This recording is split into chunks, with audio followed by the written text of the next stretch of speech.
Hello and welcome to the Ice Guys, brought to you by the National Hockey Now Network. This is the show that takes you into the world of the National Hockey League. Every game, every day, from a betting perspective. With pro sports handicappers Ian Cameron, Alex B. Smith, and various guests from the world of hockey and sports betting. And now, here's your host, Ian Cameron.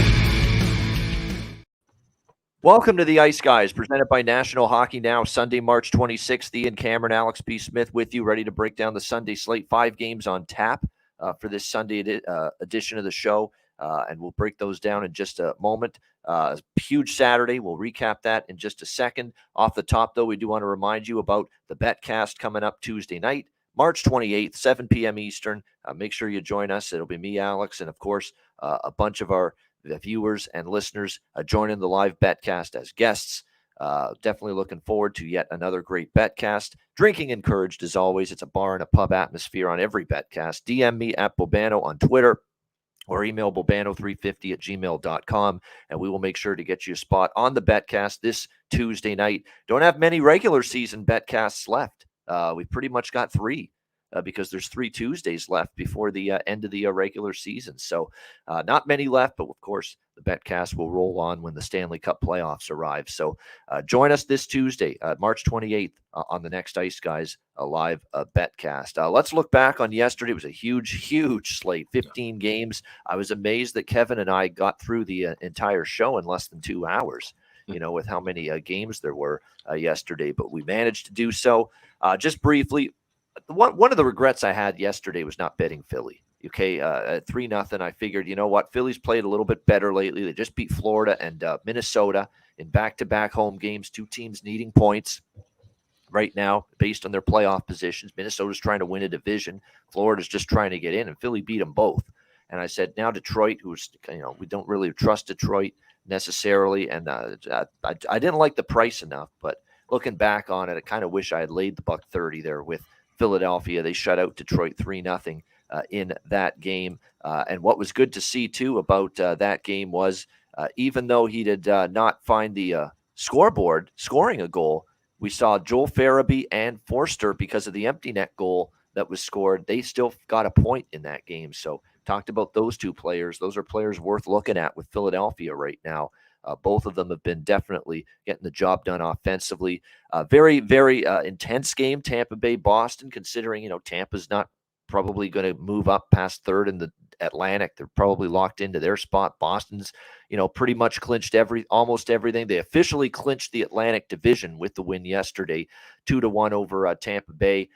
Very, very old school to see the fisticuffs right off the opening face-off. I think that was Tampa Bay trying to spark themselves and wake themselves up out of this malaise and this funk that they've been in, trying to get going early in the game, basically wake themselves, pull themselves into the game emotionally with some physicality early. And we certainly saw that with Pat Maroon and Garnett Hathaway dropping the gloves early in that game. But Tampa Bay still ends up on the short end of the scoreboard with a 2-1 loss to the Bruins. Seattle pummeling the Nashville Predators. What was a very tight game going into the 3rd period ended up being a blowout. A 3-2 Seattle lead early in the 3rd turns into a 7-2 rout. 4 unanswered goals, and I'm fascinated to see how Nashville comes out today, because obviously they can't afford many losses right now, especially when they see teams around them like Calgary, among others, winning yesterday. So how do they respond tonight when they play Toronto? Both teams on a back-to-back. I have a theory about that game, and I'll get to it later on. LA 4-1 against Winnipeg. That's 2 games in a row at home. It's like, what the fuck with LA at even money? Seriously. I mean, the Calgary game, I get it. Calgary's fighting for their playoff lives. Winnipeg's trying to hold on to wild card positioning, but you're going to tell me LA should only be -110, -115 at home against Winnipeg and Calgary. These last 2 home games, it was ludicrous. They're just a better team. And certainly the LA Kings showed that yesterday. Nice 4-1 victory over the Winnipeg Jets. Tells you can't bet motivation, all right, and desperation and urgency alone. You just can't. If you only bet that, you were on Winnipeg yesterday because you felt they probably needed the points more than LA. But the price was just too good on LA. They were the better of the 2 teams going into that game. They've been good on home ice all year. So it made sense that LA was the right side there, 4-1 over the Jets. And the other afternoon games, 5-3 Calgary. Man, it was not easy for the Calgary Flames. When is it ever easy for that team? But they find a way to get 2 huge points. And with Winnipeg losing, they're still very much alive, believe it or not, the Calgary Flames. They're not dead yet. They're hanging around there in the wild card race, just 4 back of Winnipeg for that spot. Minnesota with the 3-1 win against Chicago, a game that looked like it was going to go to overtime, but a late Minnesota goal gives them the victory, plus they add an empty netter. The Florida Panthers, man, another costly loss. Do not trust DNT. Do not trust the Florida Panthers. They lose 4-3 to the New York Rangers with Jarl Halak in net, by the way. There was no Shesterkin yesterday for the Rangers, and they still beat Florida. Why? And I said I like the Rangers. I had to look at the Rangers, if anything, in that game, plus 105. And I said, why? Because must win doesn't equal will win. It's the Rangers, the better team at plus money against a Florida team that we just saw them spit the bid against a better team, Toronto, the night before at home. So again, just because you need the points, you need the wins, it doesn't mean you win. Very, very important rule to make sure all of our viewers and listeners definitely understand that. And Eric Comrie for the Buffalo Sabres, what a performance, a shutout, leading Buffalo to a 2-0 win over the New York Islanders.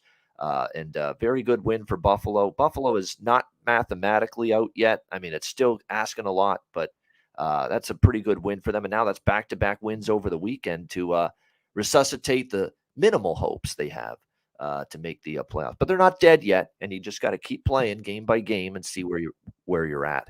Alex, we'll stop there for now because there's still so many games. What did you think of the afternoon slate yesterday? Yeah, I mean, well, that Eastern wild card race is a mess, and it's a fun mess. These teams are just so sloppy right now. You said you got the Islanders now playing bad after they looked sharp a week ago. You've got Florida still playing like crap. You got Buffalo putting together a good win, but then they still the losses they've had have been ugly.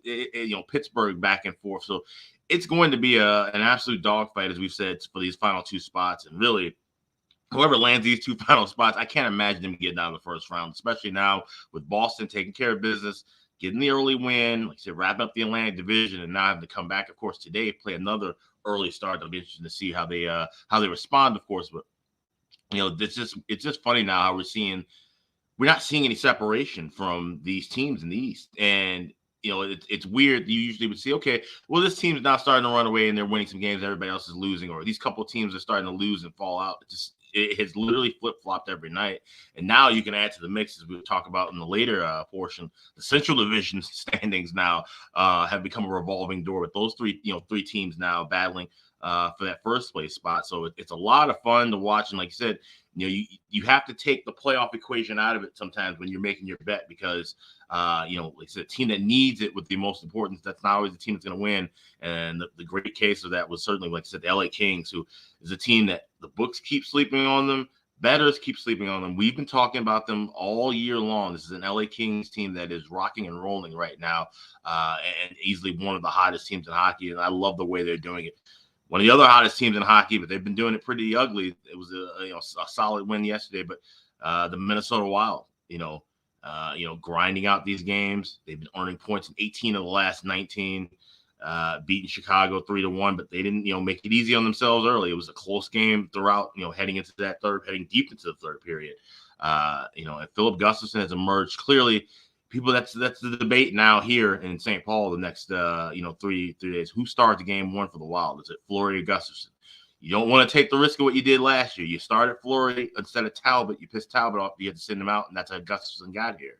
So now you got to really sit and Dean Evason has, and Bill Guerin, whoever, all the people that are going to be involved making this decision, they got to really sit down and think who's going to be the number 1. And I think they might need to roll with Gustafson over Fleury this time around.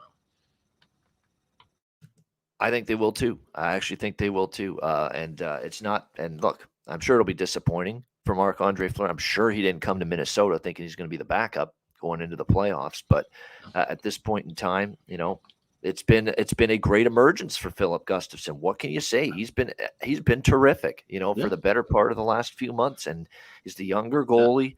And the thing is too, if he struggles, you've got Marc-Andre Fleury right there. Put him in. If it's a bad first game or first couple games, and you've got Fleury to go to.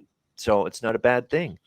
Here's the thing. One, Gustafson has played his ass off. He's now a 16 star with 1 goal or fewer allowed this year.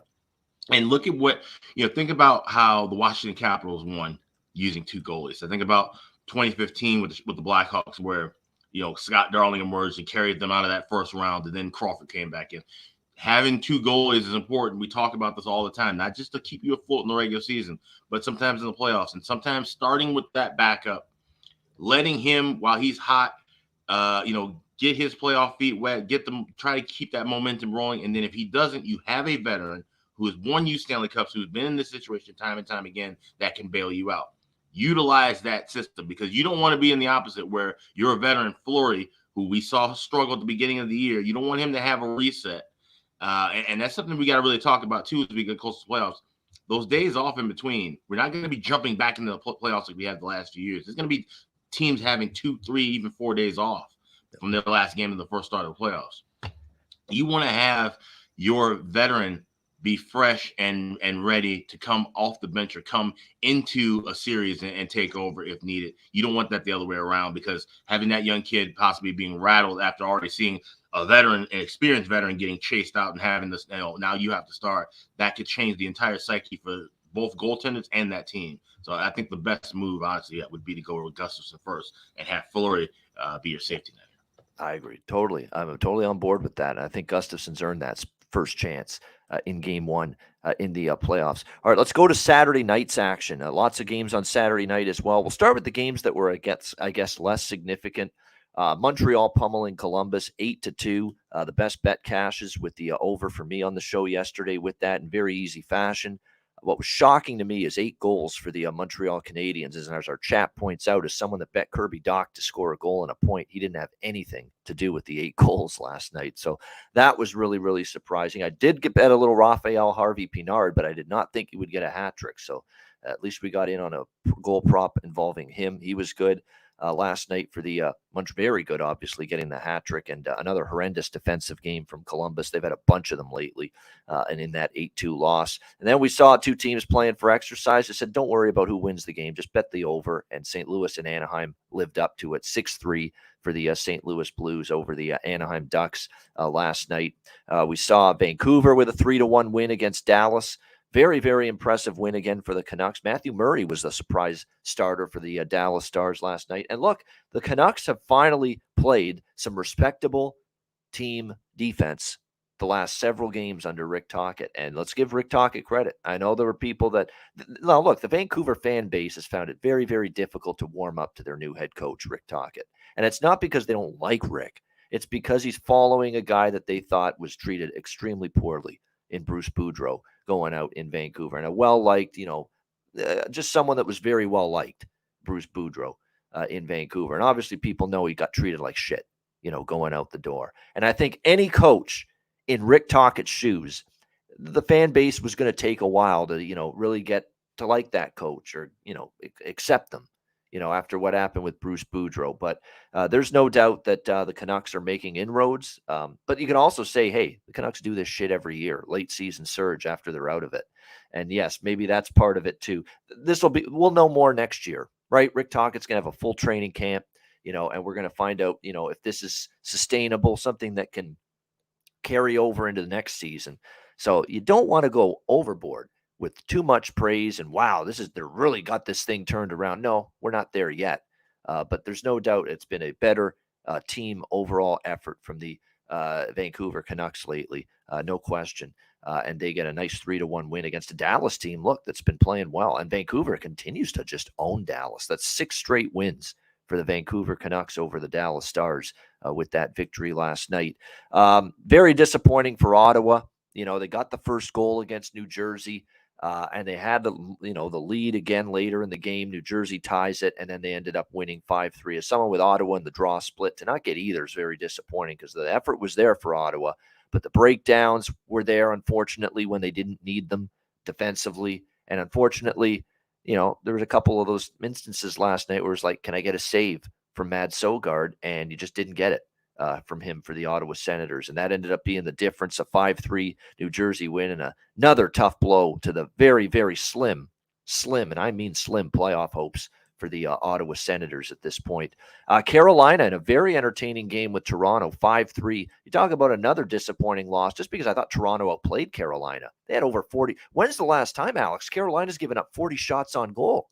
I mean, this is just not a team that happens to very often. And Toronto had 43, 44 shots on goal, and they lose. That's hard. That's tough. And you could tell the Leafs after the game. It's like, we loved our game. We loved the way we played tonight, and we ended up losing. 15 shots on goal. 15 of the 43, 44 shots were Austin Matthews. I've never seen that before. That many shots for one player. 15 friggin' shots on goal for Austin Matthews last night, including 2 goals. I think that's the best thing to come out of the loss, if anything, for Toronto, is that Austin Matthews is heating up at the right time. He looks healthy. He's got his finishing ability back.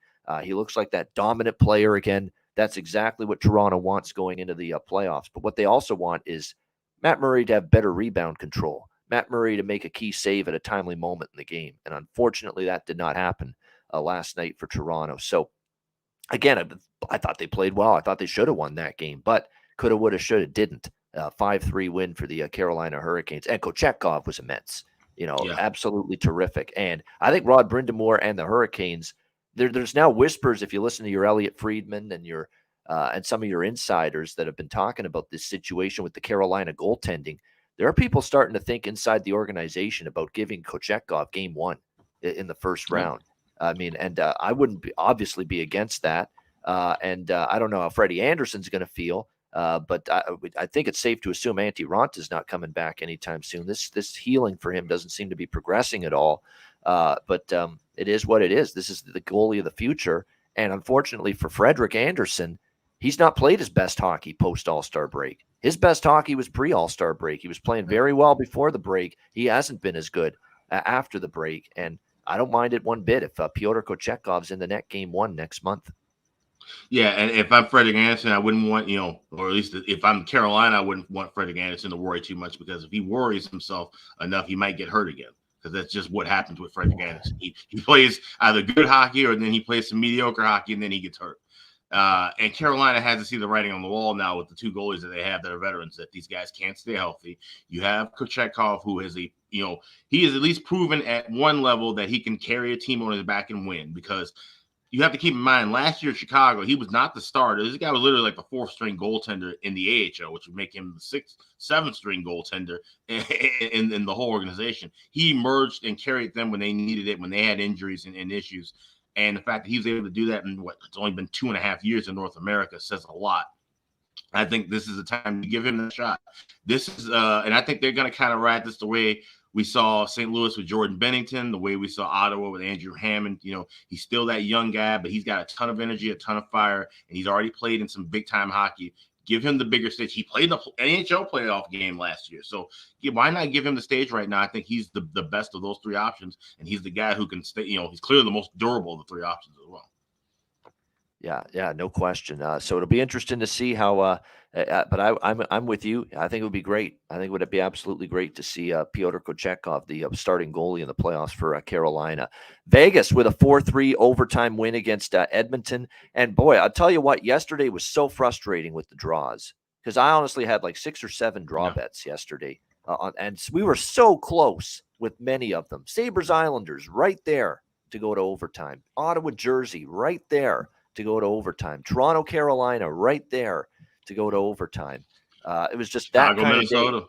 Chicago, Minnesota. I didn't have that one, but I didn't have that one, but it should have gone to OT. It was 1-1 with about 5.5 left. Yeah. Sabres Islanders was 0-0 well into the 3rd period. Couldn't get that one to overtime. Rangers, Florida, 1-goal game, no overtime. Calgary, San Jose was 3-3 at one point in the 3rd period. I did have a piece of that, and that ended up 5-3. Seattle, Nashville was a 1-goal game until Seattle erupted in the 3rd period. Just so many close calls with that. But we finally got one, God damn it, with Vegas and Edmonton. Finally cashed one there at plus 375 with that one going to overtime. And a nice win for Vegas, really. I mean, shorthanded, depleted. Great effort in net from Laurent Brossoit. That's a surprise starter. He was healthy, off the injured list. They decided, let's put him in there. He hasn't played in a while. I think Bruce Cassidy did that, thinking, honestly, I don't like our chances tonight. Short-handed team against Edmonton. Let's put Brossoit in there, get him in. He needs a start. He hasn't played in a while. He played great. wow, Laurent Brossoit, excellent. And they overcame all the depletion in the lineup. One of their hottest offensive players didn't play. Riley Smith, Alec Martinez was out. I mean, it was, and still they overcome all of it. And Vegas gets the overtime win against Edmonton 4-3. And then the craziest finish of the night was the ABC game last night, Washington and Pittsburgh. Pittsburgh looks like they're just going to win, cruising, going away 3-0. But nope, next thing you know, 3-1. They take a bad penalty. Ovechkin right off the faceoff, one-timer, patented Ovechkin goal to make it 3-2. And then just a horrendous breakdown in coverage on the Dylan Strome tying goal, 3-3. And here's Washington looking like they're going to lose in regulation. They come back to tie. They were 4 points behind Pittsburgh for that final wild card spot going into last night. They think they're at least going to get a point and maybe gain ground if they win. And the next thing you know, and this sums up his season with the Washington Capitals for Anthony Mantha, who's been a disaster here with Washington, a disaster. That is definitely going to be one of those trades that you look back on and say, you know what, we want that one back. At this point, it's been a horrible season for Anthony Mantha. He has not made any sort of offensive impact that we thought. 11 goals is unacceptable. He's supposed to be such a more talented player than that. But 11 goals for him this year in 64 games is just dreadful. A -8 rating on the season, plus minus. I think he showed you why. Just inexcusable, horrendous, awful turnover and giveaway in the neutral zone. I don't know what he was trying to do. Dipsy-do at the center ice position in a tie game with a minute to go. What the hell could you possibly be thinking? Yeah. With, it's just, that's not the time to do a nice little dingle-dangle move, and basically just cost your team a point, and maybe you cost your team any playoff chances they had. Because then Malkin goes in, steals the puck, and rips it past Darcy Kemper. I can't blame Kemper much. It was a perfect shot. I mean, ABC had the slow-mo replay of that goal multiple times, and you could see he just put it in the perfect, unstoppable position for any goalie.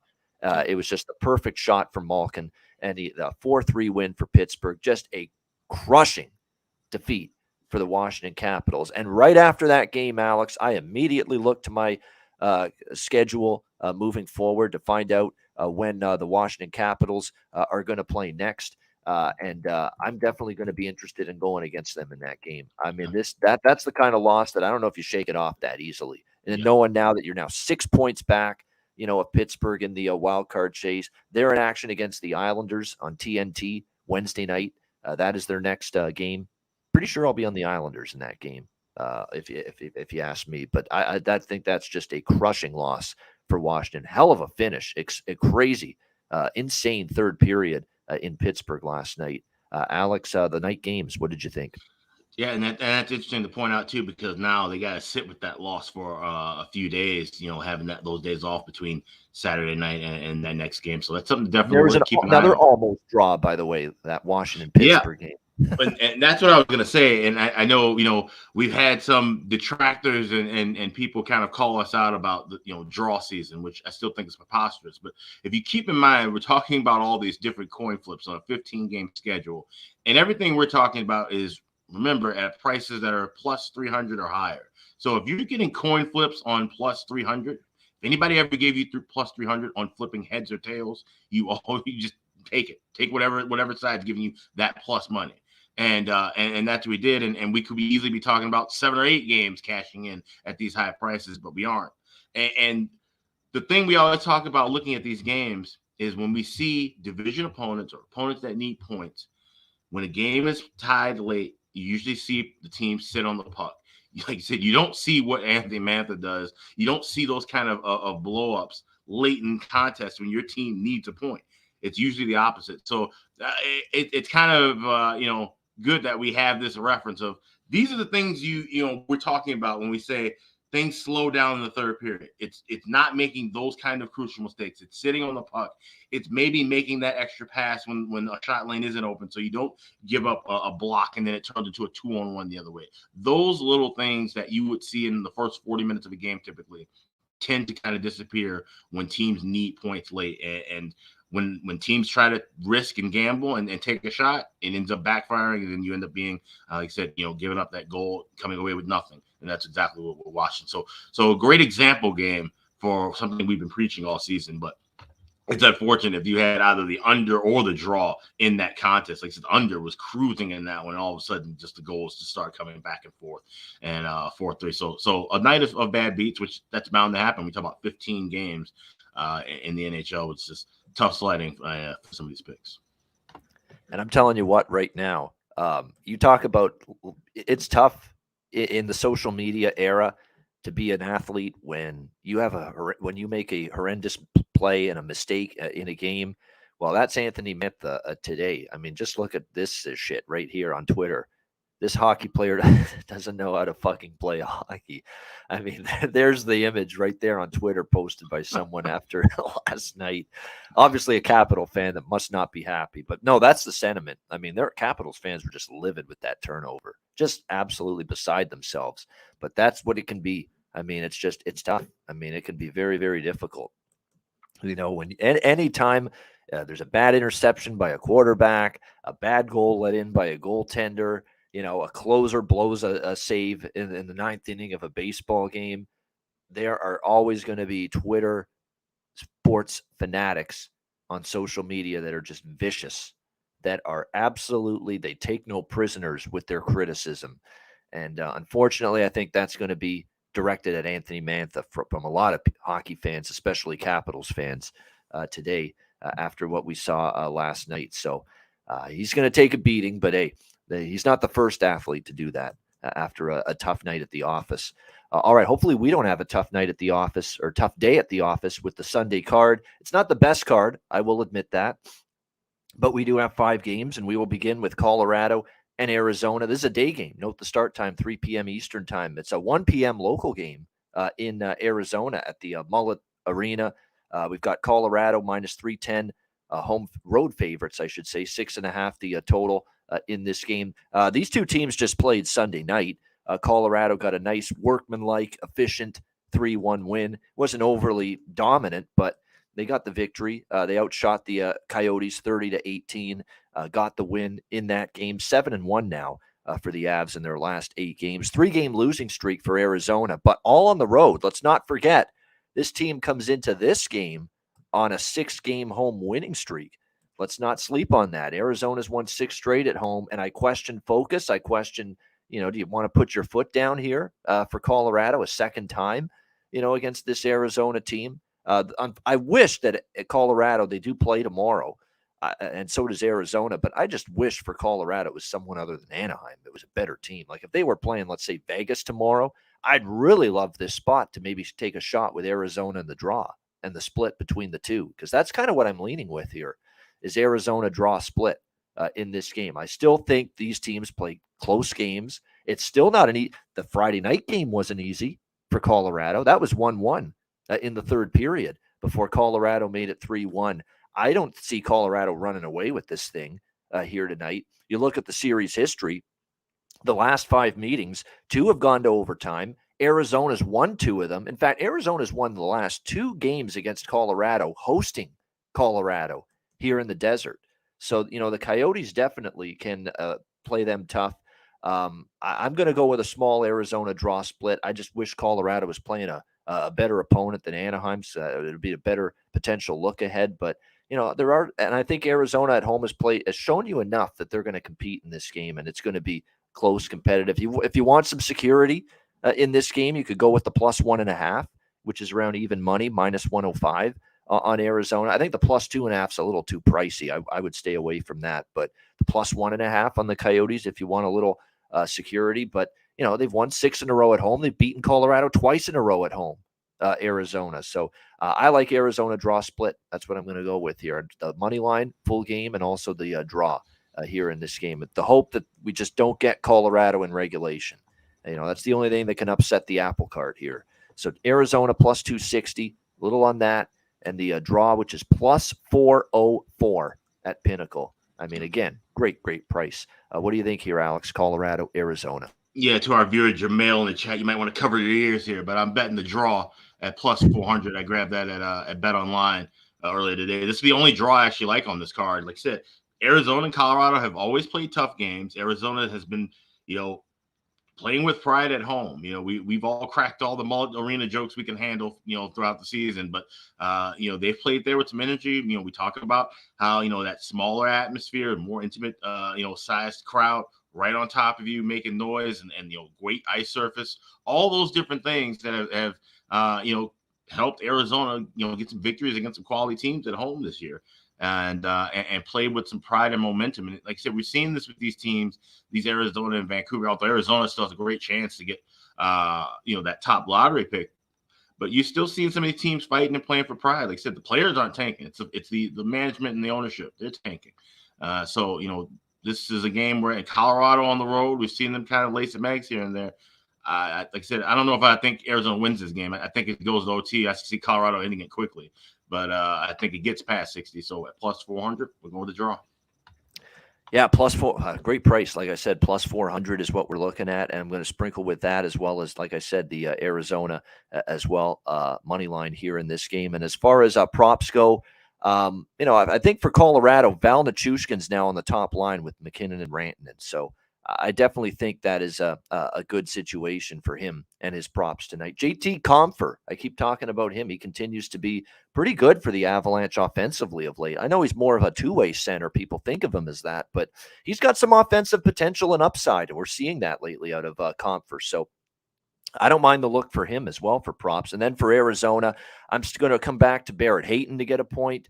Matthias Michelli to get a point. Lawson Krause has picked it up. He could get a point as well. A lot of good point prop options here for Arizona. Krause, Michelli, Hayton, they're the ones that stand out. I mean, if you want to bet Clayton Keller to score a goal, I mean, the price isn't great, but he's just incredibly, insanely on fire at the moment. Clayton Keller for the Arizona Coyotes. So again, you can talk about the price not being the best, but still, I mean, it seems like a damn good chance for him. If someone's going to find the back of the net for the Coyotes, it's him at plus 195. You can get with his goal prop here at PointsBet. So interesting to see how this one plays out, but I just get that sense it's not going to be an easy game here for Colorado. All right, Boston, Carolina. We've got the Hurricanes minus 120, home favorite, 6 the total. I hope you have more about for this game than I do, Alex. This is a clear stay away, total pass for me. It's not a great Boston spot just because they're going on the road to Carolina after the big win against Tampa yesterday. Pretty physical, intense game. And Carolina, of course, I think is always up to play Boston. We've seen that already this year. Carolina beat Boston at home already earlier in the regular season. Again, for them, it's a back-to-back too, but no travel for them after beating Toronto last night. Although they didn't play great. Again, Kochetkov kind of bailed them out last night. Toronto did outplay Carolina, so they're going to have to play a lot better. It was Allmark yesterday, so you assume Jeremy Swayman gets the start here for Boston, and you'd assume Frederick Anderson gets the start for Carolina after it was Kochetkov last night. So, like I say, Boston plus 100 is staring me in the face, and to me, it feels like I should be on Boston, but I could see this one going either way, and I could see Boston kind of having one of those games like they had a few weeks ago, against Detroit, and the Chicago game where maybe they're just not as gung-ho. And to keep in mind as well, they clinched the Atlantic Division yesterday, and I'm always leery of backing a team after a playoff clinch, a division clinch, a conference clinch, a number one seed clinch, whatever clinch you can think of. I'm always leery of backing that team in the very next game. So that's why I don't want Boston here, but come on. I also don't love the idea of, but yeah, let's bet against Boston, the best team in the NHL at even money. Yeah, no, I'm not doing that either. So easy pass. What do you think here, Alex? I'm with Carolina. I said it 3.5, 4 weeks ago when we talked about, Boston running away with this, division and everything else that, once they clinch, this will be the time where we start seeing them taking their foot off the brake. I said we already saw when they clinched the playoff spot. Now here they are clinching the division. The President's Trophy will come in due time next. So this is definitely the point now where we start seeing Boston really kind of taking that foot off the gas and against a Carolina team that needs points still. And coming off of it, like I said, not having a tough effort, I think this is a great Carolina spot. I actually got minus $1.14 at Bet Online earlier. But even $1.20 is fine. Like I said, even though Carolina, I would like them to be playing in better form, and they know they need to play in a better form right now. They've had some tough losses. They need to get back on that right track, and this is the perfect team to do it against. You're gonna, more than likely get through Boston if you're getting to where you want to go, right? To the Carolina Hurricanes. So you have to play this game with the utmost importance, even if Boston's not going to take it seriously. And like I said, winning the division. What better place, or region in the country to win the division? You're leaving Tampa and you're going to Raleigh. Might have been, a little celebration for some of those Boston players a bit. But I can see Carolina jumping out early with the lead and winning this game. So I just got them just straight up on the money line. All right, Carolina, minus 114 up to still minus 120 at most spots. Pretty good pricing there as far as that. As far as Carolina here, and again, we've Boston off that division clinch of the Atlantic Division yesterday. I do think it's a little tricky, to trust them to have that, full focus on this hockey game this afternoon against the Hurricanes. As far as the prop market goes for this game, I'm going to talk about a few players now. Aho, is really starting to pick his game up offensively big time. He's got 5 goals in the last 4 games. I mean, if you want to, and 6 points in the last 4 games. So if you want to sprinkle on Aho props, I'd say go ahead.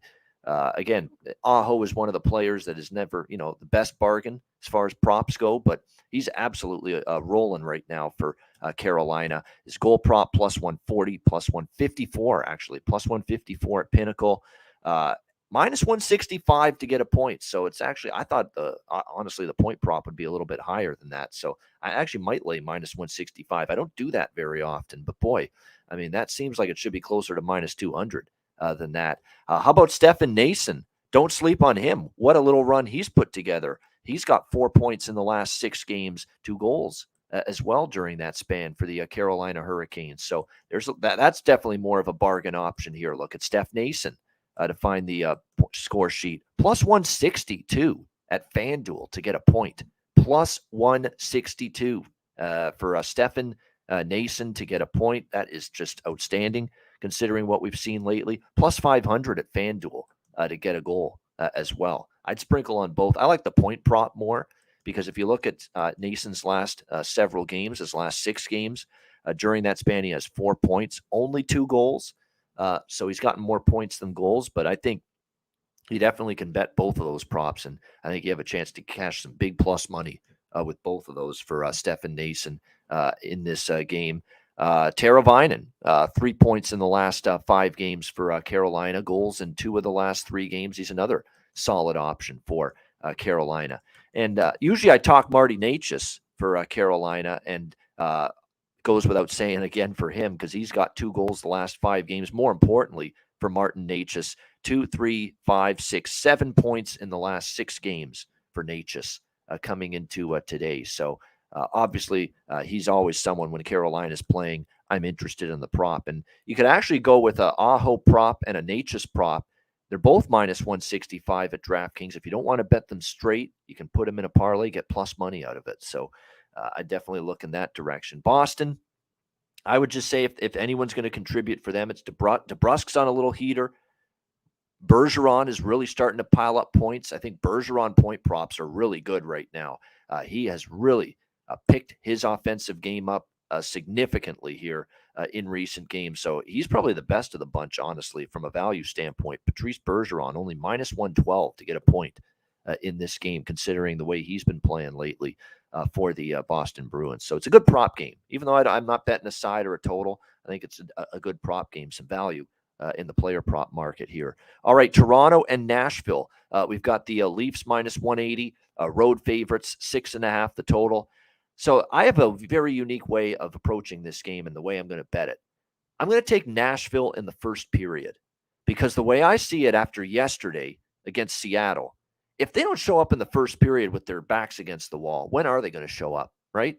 Like if they don't have a good start today, they're done. They're probably fucked for the game and their season's probably over. So I think Nashville, I've got to expect after getting just absolutely destroyed in the third period against Seattle, that backs against the wall, whatever, faint playoff hopes we have still, and they're, I think, still only 5 points out because Winnipeg lost yesterday. So there's still a chance. And Nashville does still have games in hand on Winnipeg as well. So, but it's got to start with a good first 20 minutes. You got to get the first goal. They fell behind early as well against Seattle yesterday, and they got outshot, Alex. It was 10-1. The shots on goal in the first period at one point for Seattle. I think even not one of my favorite coaches in the world, as you know, John Hines, even he should be smart enough to tell this team, hey, we got to be ready to go from the opening faceoff here tonight against this against this Toronto Maple Leafs team after what happened yesterday against Seattle. So I like Nashville in the first period. I think they've got to come out with that, urgency, start much better than they did against Seattle, because the Nashville was in their defensive zone for what felt like the entire first period yesterday against Seattle. So I think they've got to have a good, strong first period. I'm going to go with Nashville here, plus 140 at Pinnacle, money line in the first period. And then if Nashville, let's say I push and it's tied after the first, or they're up 1-0, I actually might circle back and go Toronto with a live bet at that point and trust the better team off a loss of their own yesterday against Carolina to get stronger as the game goes on and get better and find a way to win it. So that's basically the way I'm going to go about it. See if I can cash this first period on Nashville, get the lead, maybe grab plus money on Toronto for the full game at that point. So that's the way I'm going to approach this game. And don't sleep on the kid in net for Toronto tonight, Joseph Wall, who's going to be he's been a brick wall, no pun intended, for the Leafs. He's played very well for this team in his NHL starts since he was called up to the Toronto Maple Leafs from the Marlies. Keep in mind, the reason why he was called up is because Samsonov, is away from the team right now, awaiting the birth of his kid.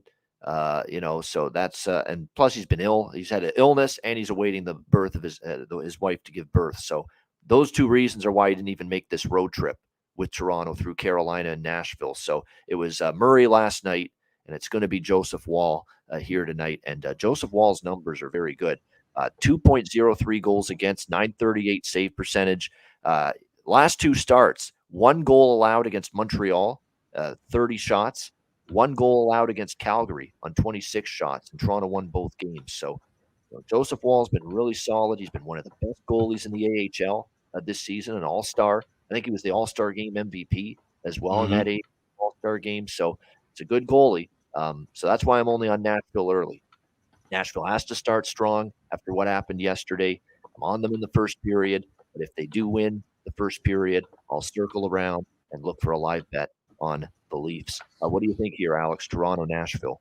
So I'm taking the same approach, but I think I'm even being more cautious. I'm looking for Nashville to score the first goal, which I'm trying to find that prop available. It's not up in a couple of books. I guess they're still kind of dragging their feet with a couple of these games. But I want Nashville to score the first goal and then look for Toronto live. So that could easily happen in the first period. And I want to take that because I don't know if Nashville can get out of this first period. Like I said, I right there with you. The way they played yesterday, the way they folded, they have to come out hot immediately, but that may not be the case. And even if they get that first goal, it doesn't necessarily mean it's going to be that they're dominating the pace. How often have we seen Nashville's been one of those teams where they've been outshot, like I said, at a high clip, but then all of a sudden they were the ones getting the goal.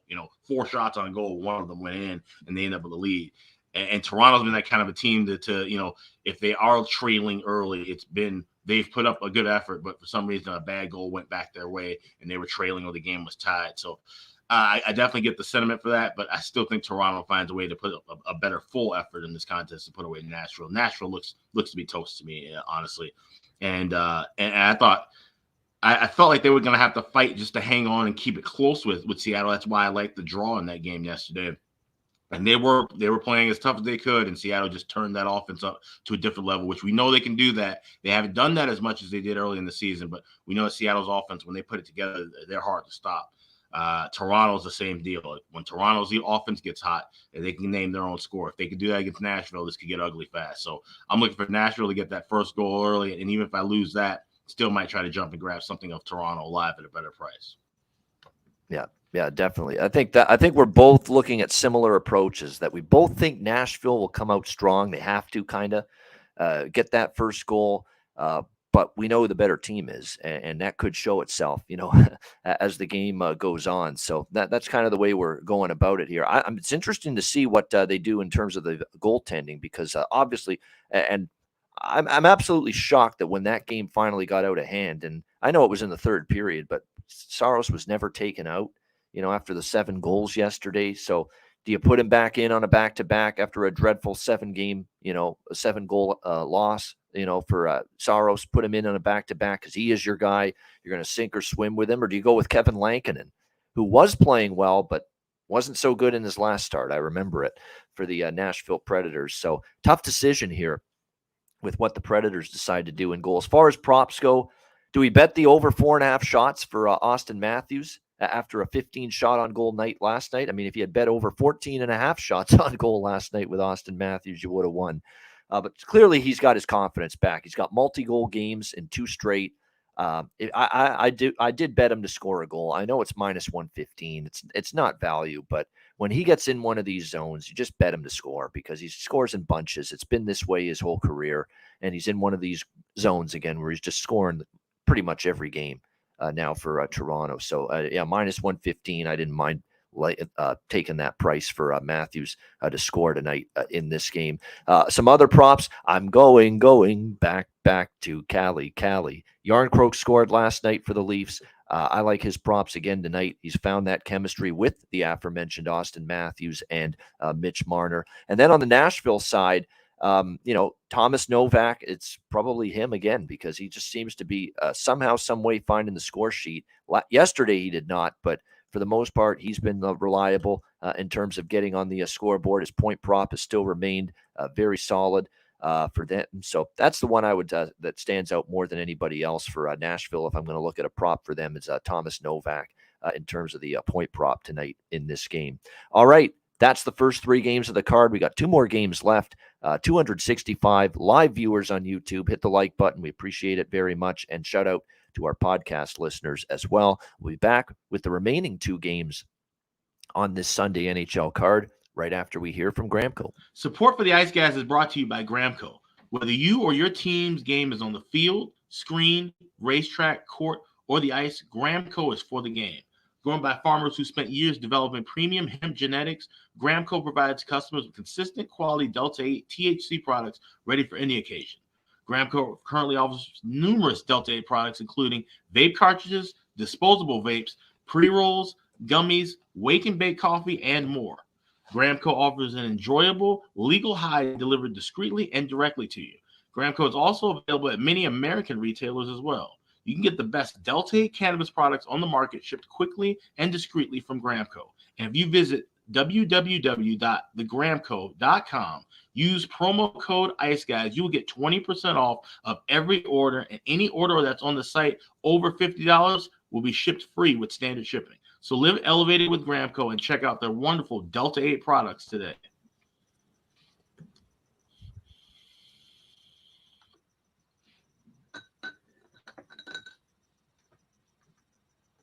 All right, we are back here on the Ice Guys and coming up 2 more games, but we also want to remind you before we get to our last 2 games on this Sunday card, the Ice Guys playoff box giveaway presented by GramCo. Alex, fill everybody in about it.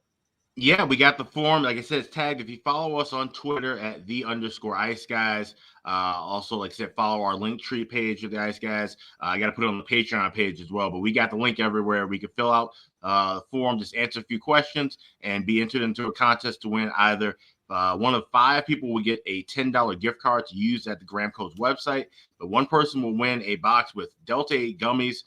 You get 30 of them at 25 milligrams a piece. You get 2 Delta-8 pre-rolls covered in CBG kief, and you get a 2-gram disposable and a great flavor of mimosa, one of my favorites. This box is valued at $60. You can win this free. Enter now. Like I said, check out our Twitter page. It's at the top of the page, pinned. Fill out that form, and you have till April 7th to fill it out. And so 2 weeks from today, April 8th, we will announce all of the winners on the live episode of the Ice Guys.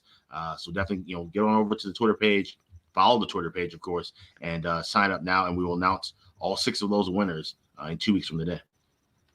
Here we go, which is the final Saturday of the NHL regular season, Saturday, April the 8th. So that'll be the big day where we announce the winners of that contest. All right, 2 games left. We'll go now to Chicago, the Windy City, Vancouver Canucks, Chicago Blackhawks. Vancouver minus 170, road favorites, 6.5 the total. in this game. The Canucks, it's definitely been a great run, as we just talked about earlier when we recapped the Dallas game last night. Another victory for the Canucks, 8-2 in their last 10 games, 9-2 in their last 11 games. It's been a great effort team-wide. I mean, the power play has been good. How about the penalty kill? I think that's been the incredible turnaround for the Vancouver Canucks. This was an embarrassing team to watch kill penalties early in the season. I mean, it was just automatic. The other team would score on the power play. They've now gone 5 straight games without surrendering a power play goal. And you got to give the players credit. You got to give Rick Tocchet's, and the coaching staff credit. They've worked with this team, better active sticks, better positioning, more aggression on the puck carrier when the other team has the power play. And they've been very solid in the last 5 games. Chicago, the effort was there yesterday. It was a pretty even hockey game against Minnesota, but the Wild score late and then add an empty netter to win 3-1. 4 straight losses now for Chicago. I mean, their offense is stuck in mud, Alex. 4 goals in the last 4 games for the Chicago Blackhawks. So the offense has gone completely dormant. Probably not going to be any easier to score goals tonight, considering the way Vancouver's picked it up here defensively. It looks like Peter Mrazek expected to be in net, but not confirmed yet for the Chicago Blackhawks. We'll have to wait and see on that. But as of right now, we're kind of leaning toward him playing. I actually think they might give Colin Delia the start tonight for the Vancouver Canucks against his former team, the Chicago Blackhawks. That would make a lot of sense, especially on a back-to-back. I don't think they'd throw Demko in there 2 nights in a row, even though he's playing well. And normally I'm not a big Delia fan, but if anything is going to stimulate a nice step-up effort from him, it might be tonight, playing a team he used to be with. So I like Vancouver in some form here. I probably will do a first period puck line regulation split with Vancouver in this game. I could see them coming out strong early, and the regulation price, I think they'll find a way as well. It's just Chicago to me. They look like a team that's circling the gutter and realizing that the best thing they can do is continue to lose and put themselves in a better position for Connor Bedard. Not that the players are thinking that. Players aren't thinking that, but players are just not good enough to do anything about it. And management certainly isn't going to be shedding any tears that the L's keep piling up here down the stretch. What do you think here, Alex? Canucks, Blackhawks. Yeah, it's full speed ahead down Madison Avenue for that for the Blackhawks tank right now, and that's the way it's supposed to be. It's the way it should have been, for most of the season. Honestly, they did have some quality victories there at times, but this is a Vancouver team, like I said, playing some great hockey. They've won 10 of the last 13, and they've mentioned they've cleaned up things on defense. And how much do you want to bet that the change that was probably made in that room was probably Rick Tocchet taking the marker out of Mike Yo's hand, and he started running things on that penalty kill and started doing things more on the defensive end, and all of a sudden they got better. That's shocking, isn't it? Like, oh yeah, Mike Yo does less, the team does better. Yeah. So maybe Vancouver can kind of learn from that, probably do the same thing Philly and Minnesota, St. Louis did, and show them the door. But that's a whole nother thing. Vancouver should take care of business early in this one. If it is Delia, which, like I said, makes a world of sense, I would be a little leery on that regulation. Yes, this is the franchise that drafted him and kind of dumped him aside after he had some terrible starts with the Hawks. But there was a reason for that. He's not a good goaltender. So he's not a guy I would want to trust to put together a win even against a horrible Hawks team that hasn't been able to find the back of the net often in the last couple of games. But I like that first period puck line. I grabbed that actually at plus 150 earlier, laying that half a goal. We know how bad the Hawks are. Teams have been, cashing in against them left and right with this first period puck line. 6 o'clock home start. That's notoriously bad games for Chicago usually. We got to go with Vancouver in that first period puck line and maybe sprinkle on the regulation if it does become Thatcher Demko as the starter. But I would expect Colin Delia and probably will stay away from that part. All right, good stuff. Am I crazy for thinking, Alex, that Colin Delia, if he starts tonight, might actually play really well? Do you think he can have? He got to have a good. I mean, I don't think it's going to be he stands on his head. I think he only faces about 24 shots and stops 22 of them. So good start on his half and and he gets the win, which I'm sure he'll feel good about. But it won't be a valiant effort like what we've seen with some of these other goaltenders going back to their old franchise and really putting together a brilliant performance. I don't expect that. I expect a decent performance because the Hawks' offense is so good. Yeah, definitely. So that's kind of the way I see it too. It's just that this is a good team to face right now for any goalie, right? I mean, the offense just has not been there at all for the Chicago Blackhawks. So it should make things, I would say a little bit easier here. If I'm any team that has goaltending questions heading into the postseason, or I'm trying to give a guy some work to get sharpened up for the postseason, I would be starting them against the Hawks moving forward. Yeah, that's exactly my thinking too. Is that definitely get in on that exactly. Get your goalie confidence again, put him in there, and be able to have some success against Chicago right now with their offensive woes. All right, next up, final game: St. Louis Blues, Los Angeles Kings. Kings minus 220, home favorites, 6.5 the total in this game. Kings are rolling. This is I believe, the end of the homestand for them. Yes, they go on the road after this. I know what that final homestand, especially when it's been a really good homestand, sometimes you don't bring your best. Now this is not going to be enough for me to bet St. Louis, and I'm not going to bet St. Louis here. And St. Louis, I should point out, they have won 4 of their last 5. They've played some, decent hockey here of late for the going into this game, 6-3 against Anaheim. Some of these teams, though, they've played have been pretty weak, but nevertheless, 6-3 last night against Anaheim. Jordan Binnington returning his first start from his 2-game suspension last night. He got the win for the Blues. I would say probably Joel Hofer gets the start, with this being a back-to-back here tonight against the LA Kings. Maybe the draw, maybe a sprinkle on the draw, perhaps. I might get there with that, but LA is just a better team. I mean, form-wise, they could easily win this game.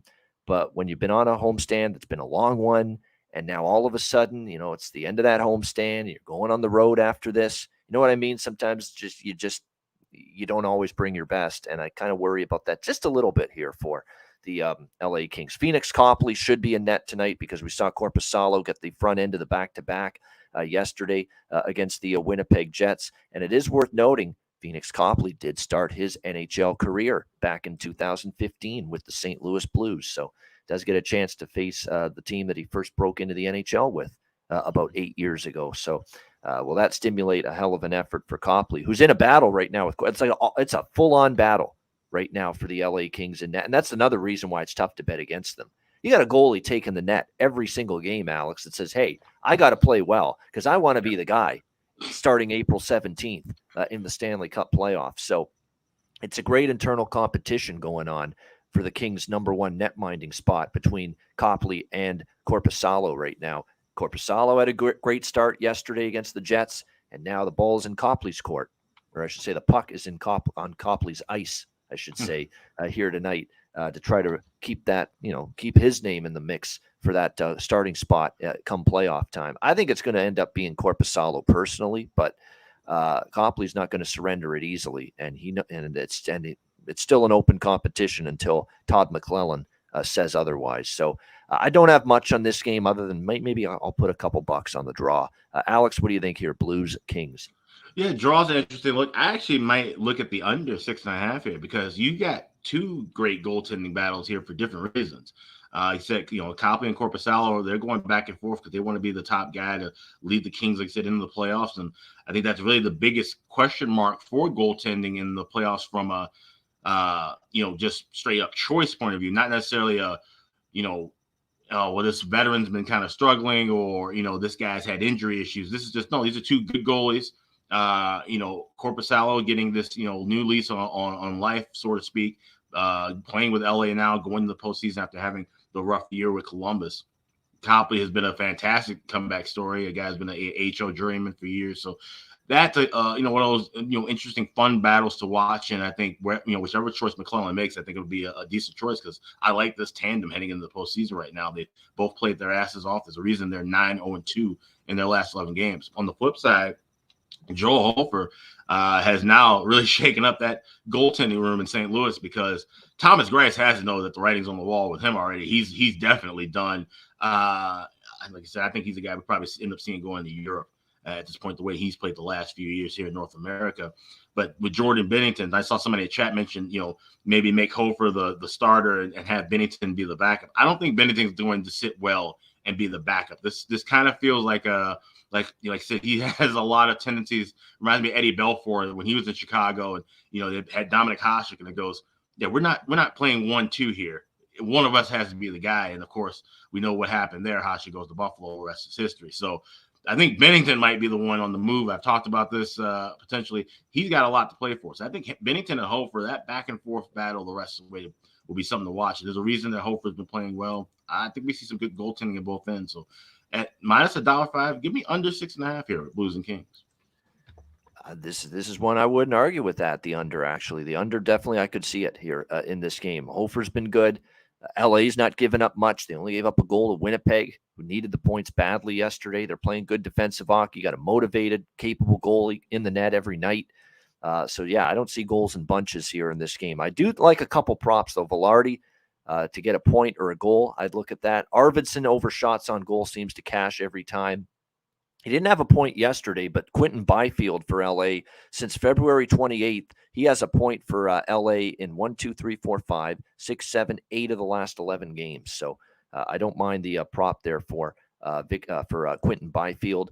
And yeah, Carl Grundstrom, I talked about him. All of a sudden, he was putting together a little scoring streak for the LA Kings. And this is a guy that's not in their top 6 forward group.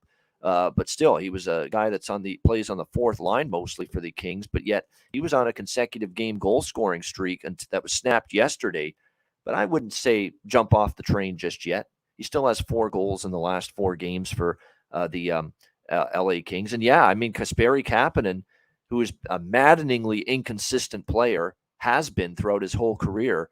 But right now, he's on the good side of it for St. Louis. I mean, this opportunity with the Blues has given him new life because he is definitely feeling it at the moment. He has 4 goals in the last 5 games for the St. Louis Blues and 6 points during that span as well. So certainly wouldn't argue with that in terms of Kasperi Kapanen.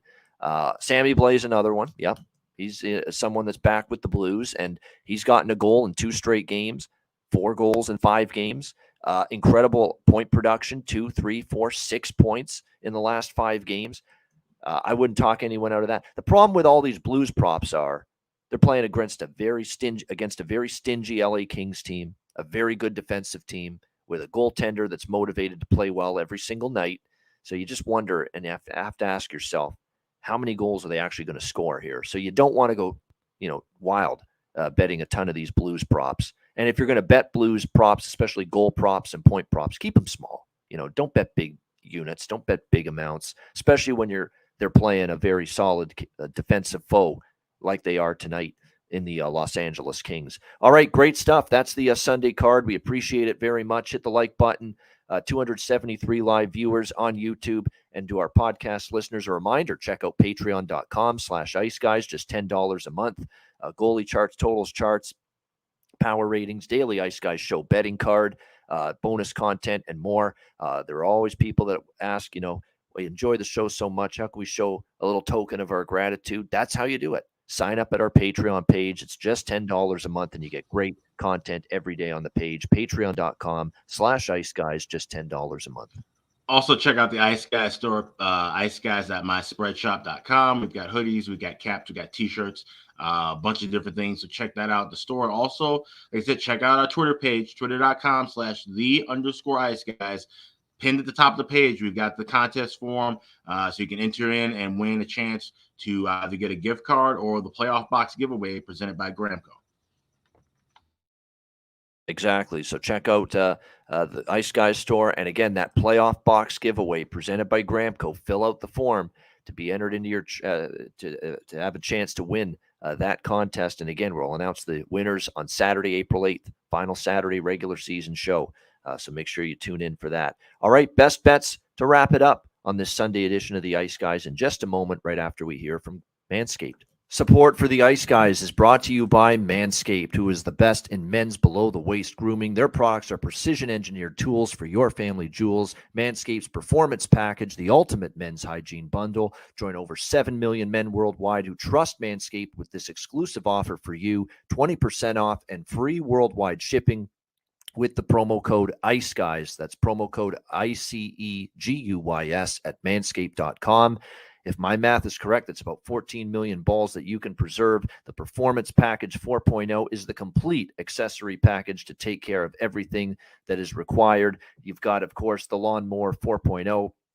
Takes care of your facial hair and among other things. You've got, of course, the Weed Whacker. I'm approaching 40. Nose hair has become a major issue. It pisses the hell out of me. I need to take care of that shit, and the Weed Whacker can help you do that. Both of these products, waterproof and a 4000K LED spotlight for a more precise shave. And you'll also be able to take care of those delicate areas with the ball toner, with the ball deodorant, keep you smelling good, looking good, and feeling good down in the nether regions. This complete performance package 4.0 will take care of everything for you, for all you guys out there, and it's courtesy of our good friends at manscaped.com. So get 20% off and free shipping with the promo code IceGuys at manscaped.com. That's 20% off with free shipping at manscaped.com. And use promo code IceGuys. Unlock your confidence and always use the right tools for the job with Manscaped.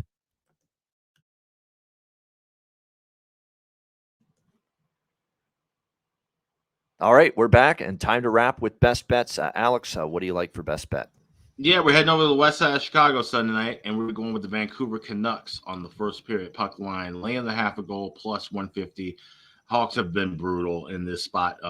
6 o'clock on a Sunday, always tough for them to get things rolling. They've just been bad in the first period overall on these puck lines. Vancouver's been playing some great hockey, winning 10 of the last 13. I expect them to come out hot early and come out of that first period with the lead. So let's go Canucks. First period puck line, laying the half a goal plus 150. That's my Sunday best bet. There you go. Vancouver Canucks first period puck line against Chicago. Best bet for Alex B. Smith. His best bet's a first period bet, and so is mine. I'm going to go with Nashville. I'm going to go with that first period money line on Nashville, plus 140 against Toronto. I think it's a good start for Nat. They need it. I think they'll get it, especially at home, sitting there waiting for Toronto. Had to fly in from Raleigh, North Carolina last night. Remember, Nashville played a day game yesterday. Toronto had to play the night game in Carolina last night. So it's a little bit of an easier turnaround for Nashville. No travel, and they played during the day yesterday. So I think they'll get off to a good start. I trust them to have a bet. Again, their backs are against the wall. They need a good start.